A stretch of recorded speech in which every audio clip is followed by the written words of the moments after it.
Un mot cristallise les débats ces derniers jours. L'acétamipride, un pesticide interdit en France depuis 2020, mais qui pourrait faire son retour prochainement. Plus d'1 500 000 Français s'y opposent. Pourquoi ce produit est-il si controversé? En agriculture, l'acétamipride permet de lutter contre des insectes comme ceux-ci. Il y en a un tout petit là. Des pucerons verts qui attaquent ici les cultures de betteraves de ce producteur de l'Oise. Donc si le puceron attaque, la betterave elle va continuer de grossir jusqu'à peu près cette taille-là et après elle va s'arrêter. Alors que normalement elle doit atteindre cette taille-là. Une molécule vitale selon lui pour la filière. Sans, les betteraviers perdraient 30% de leur rendement en moyenne.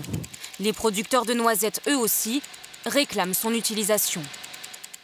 Mais l'acétamipride ne tue pas uniquement les insectes qu'il est censé combattre. Les abeilles peuvent aussi en être victimes. Si on épand de plus en plus d'acétamipride, on aura de moins en moins de pollinisateurs puisque c'est une substance qui malgré tout reste très toxique pour les insectes.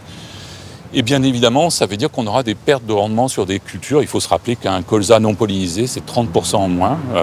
Sur d'autres plantes comme le cassis, ça peut aller jusqu'à 60% en moins.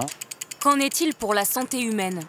Une quarantaine d'organisations scientifiques et d'associations représentant des patients estiment que les risques sont réels, en particulier pendant la grossesse. Selon plusieurs travaux scientifiques, la molécule traverserait le placenta pour se loger dans le cerveau du fœtus. On sait que plus on trouve ce produit dans les urines des femmes enceintes au premier trimestre de la grossesse, moins le quotient intellectuel des enfants sera élevé.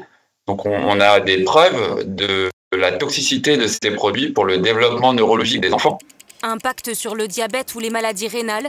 Ces dernières années, les études se sont multipliées, mais elles ont été réalisées sur de petits effectifs. Alors certains chercheurs réclament des études de plus grande ampleur pour confirmer la dangerosité du produit. Pourrait-on se passer de l'acétamipride? Des parfums pour éloigner les insectes des betteraves ou encore des pièges pour attirer les punaises destructrices de noisettes? Des solutions jugées insuffisantes.